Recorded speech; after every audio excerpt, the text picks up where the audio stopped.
Today was incredible. It was so much fun to go out and get the chance to ride the MotoGP bike for the first time around such such an amazing track, a track that I grew up riding on.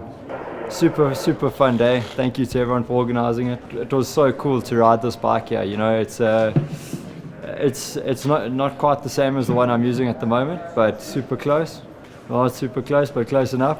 And yeah, you know, just to go through turn one at this track is quite special because it's quite unique. There's nothing else like it out there, and it feels pretty cool to be sixth gear flat out and lent over on a MotoGP bike.